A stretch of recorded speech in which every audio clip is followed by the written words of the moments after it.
quiero hablarles de una clave importante en tiempos de crisis como la de hoy día. Si bien es cierto, el mundo de la creatividad, la cultura y el espectáculo se ha visto seriamente dañado, no solamente con el aislamiento social que significa estar en tiempos de pandemia, sino que de antes, un poco antes, ya países como Colombia, Ecuador, Chile, un poco México también, estuvimos con problemas respecto a este estallido social que si bien es cierto son ejercicios muy importantes para la sociedad, tenemos que entender que nos golpea directamente en nuestra generación de recursos, generación de bienestar económico. Y nos pilla todo esto, ambas situaciones, nos pilla con una mirada de muchas maneras o de muchas formas unidireccional, una mirada donde sabemos hacer una sola cosa bien. Y tal vez viene esto mucho de lo que nos enseñaron nuestros abuelos, ¿no? Que nos decían, mi hijo, mi hija, a usted tiene que ser bueno haciendo una sola cosa, no se ponga a hacer más cosas, ¿no? Ese tan lindo consejo que tuvimos de nuestros abuelos y tal vez de nuestros padres también, está un poco obsoleto hoy día.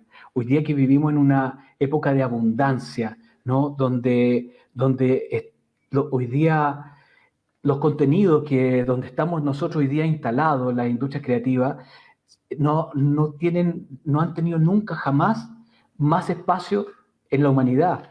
Piensen solamente que Netflix tiene más de 7.300 títulos, lo que logró Hollywood en 5 décadas, tal vez, y más que eso. YouTube Music tiene más de 65 millones de canciones o de tracks. ¿Se imaginan lo que es eso?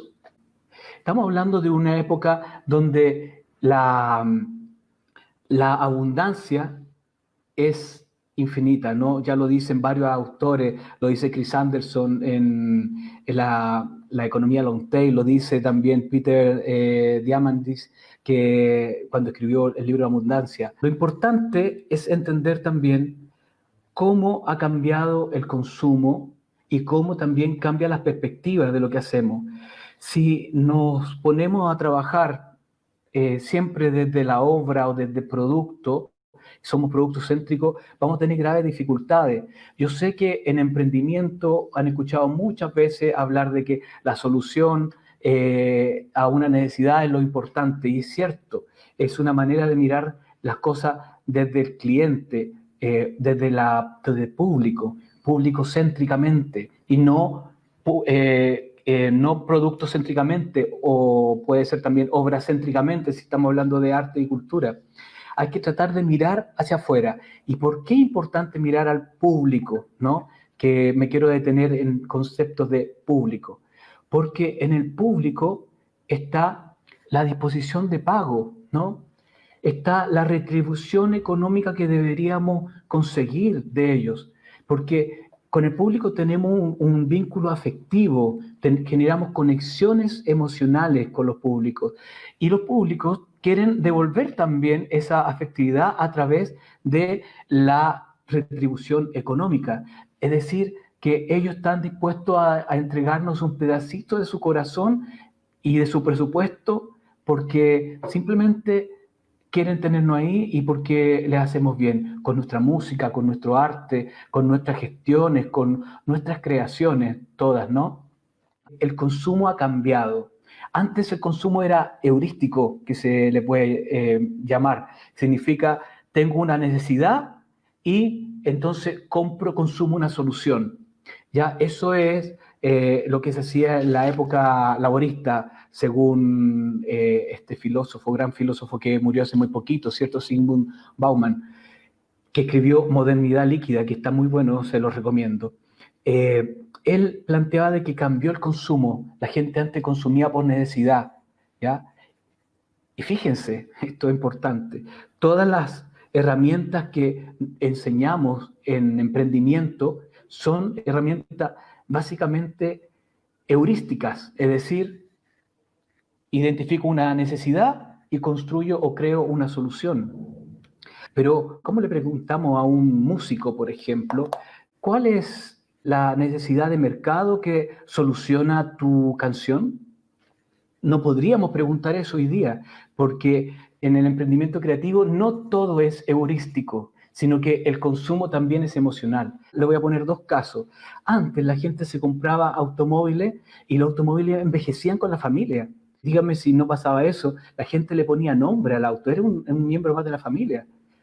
Hoy día compramos autos no por lo funcional, sino que por el deseo. Es el deseo lo que manda y no la funcionalidad, no la necesidad de transportarse o la necesidad de comunicarse que te entrega un teléfono. Si no, le pregunto por qué cambian el teléfono cada un año, cada 2 años, si sigue funcionando para comunicarse. El consumo cambió y cambió para siempre. Y cuando hablamos de consumo emocional es sumamente importante entender el concepto de las emociones. ¿Cómo las emociones repercuten en nosotros? Primero, entender que los seres humanos tenemos un repertorio de más de 500 emociones. O sea, yo no me lo imaginaba hasta que lo leí en un par de libros. 500 emociones, ¿se imaginan? Y una de esas es la que conecta a ti, artista creativo, gestor cultural, con tu público. Es muy importante entender con qué emoción estás conectando con tu público.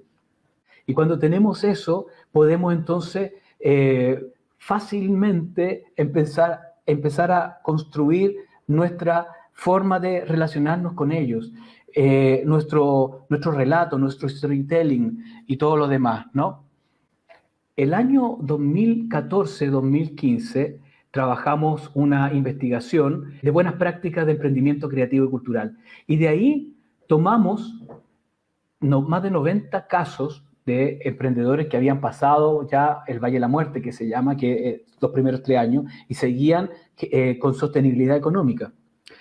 De las 40 y algo buenas prácticas que encontramos, convertimos a las 10 más recurrentes y semejantes en un manual de hágalo usted mismo. Los emprendedores que tenían cierto éxito y que eran sostenibles económicamente, habían logrado más de 5 o 6 formas de generar ingresos de su mismo negocio. Era propio de las economías creativas. Y me fui dando cuenta que Disney, que la Fox y que un montón de instituciones mucho más grandes que los emprendedores que estábamos viendo, también tenían esta capacidad de generar muchos ingresos. Yo creo que ustedes conocen 31 Minutos, bueno, una serie infantil de Aplaplac, de una productora chilena. Fíjense todos los modelos de ingreso que tiene Aplaplac o 31 Minutos. Películas, conciertos, adaptaciones teatrales, campaña publicitaria, merchandising, tienen varios libros, videojuegos, incluso un catálogo de a lo menos 5 discos por lo menos que le conocí.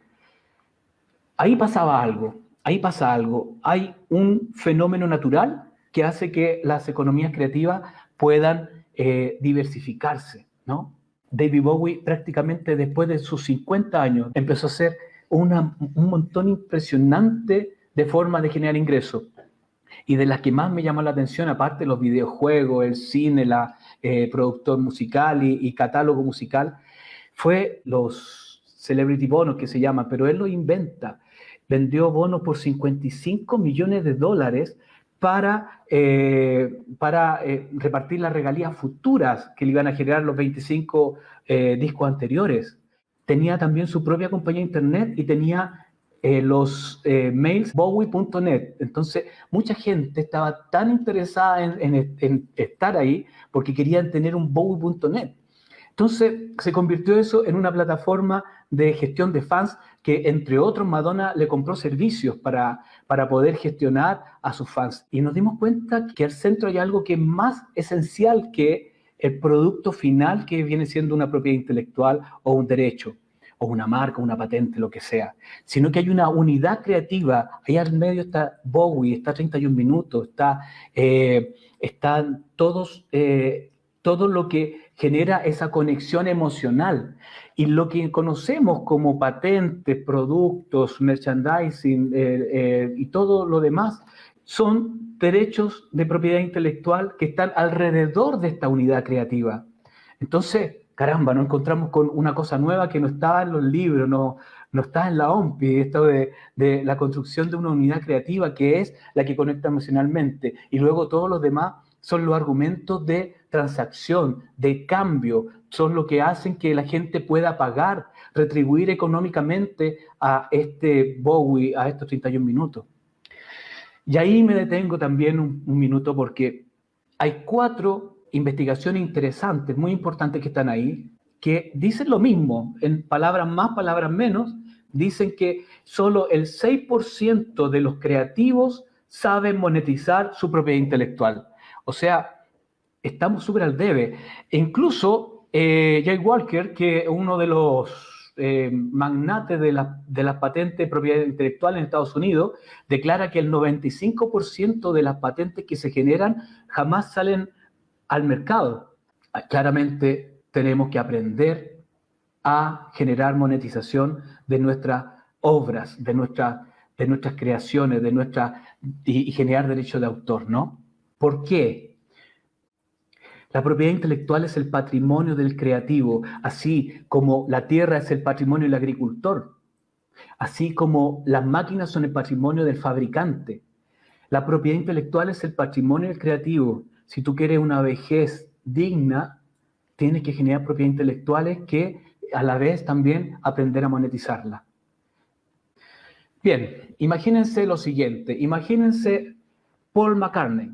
El 95% de la gente que sigue a Paul McCartney, que se considera sus fans, no paga ni un peso por Paul McCartney, pero son capaces de escucharlo en streaming a través de Spotify, a través de YouTube y otras plataformas, ¿no? Y esas plataformas le generan regalías a Paul McCartney, ¿ok? Entonces, sin pagar, igual está generando ingresos de los públicos que no pagan. Pero a la vez, hay un grupo de alrededor de un 4%, ya vamos en el 99%, ¿no? Que están dispuestos a pagar hasta $30 aproximadamente por el merchandising, por el disco original, por la camiseta, la gorra, ¿ya? De Paul McCartney. Existe un 0,99%, ya estamos en el 99,9% de los seguidores de Paul McCartney, un 0,99% que están dispuestos a pagar hasta $140 promedio para asistir al concierto, por ejemplo, en la última gira Freshen Up de Paul McCartney. Eso costó en promedio $140, es decir, entre 80 a $100 y hasta $500, ¿no? En promedio, eso es lo que se gastaron ellos. Y existe un 0,01%, que deben ser 20 personas en cada país, que están dispuestos a pagar, escúchenlo bien, $3,000 por estar 30 segundos con Paul McCartney en el meet and greet. ¿Eso qué significa? Significa que esa conexión emocional que tiene Paul McCartney con su público se convierte en distintas disposiciones de pago. Es decir, hay quienes pagan más, un poco menos, y los que no pagan nada. Si nos ponemos a pensar que los públicos no son todos iguales porque pagan cosas distintas, nunca más deberíamos pensar en venderle a todos lo mismo, ¿no?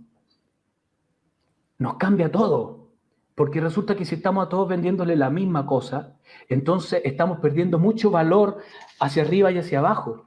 Estamos no atendiendo a un público que está dispuesto a pagar más, o no atendiendo a un público que está dispuesto a pagar menos, ¿no? Hay que empezar a mirar dónde están esos públicos, cuánto están dispuestos a pagar. Pensar en qué le vamos a ofrecer a cada uno de ellos en sus distintos escenarios, ¿no? Mientras más masiva sea la cantidad de público, por supuesto, nuestro mensaje, nuestro producto debe ser más digital, más escalable. Pero mientras más arriba está, mientras mayor sea la disposición de pago, muy probablemente podemos tener productos y servicios más exclusivos, ofertas más exclusivas para que ellos estén dispuestos a pagar, ya que están dispuestos a pagar, paguen por esto, ¿cierto? Y nos entreguen su retribución económica. Cualquier unidad creativa puede generar hasta 5 formas de ingreso mínimo y de ahí se abren a un montón. Ahí en amarillo están las 5 formas especiales. Está la producción propia, que significa esto, lo oficial, ¿no? El disco, la pintura, la obra, ¿no? El producto físico propio. Está el licenciamiento, que es no solamente el merchandising, sino que también la franquicia, las licencias de representación y muchas. Está la recaudación de fondos, que ya la vamos a ver también, que es una forma que la conocemos todos, ¿cierto? Que están las donaciones, los subsidios, los crowdfunding, la responsabilidad corporativa empresarial. Está en la regalía de derecho de autor, que toda vez que hay una comunicación pública, que hay sincronización, streaming, derechos conexos, anticipo de derechos cuando trabajas con una editorial, con un sello discográfico, etcétera. Y está la experiencia presencial, esa experiencia presencial que nos permite entonces cobrar en el meet and greet, reuniones especiales, eventos especiales, para la gente que trabaja como yo haciendo capacitación, las masterclass, y etcétera, ¿no? Hay una infinidad. 5 formas, chicos, 5 formas. Que en la próxima crisis no lo pille vendiendo una sola. Un beso, un abrazo y nos vemos, que estén súper bien. Chao, chao.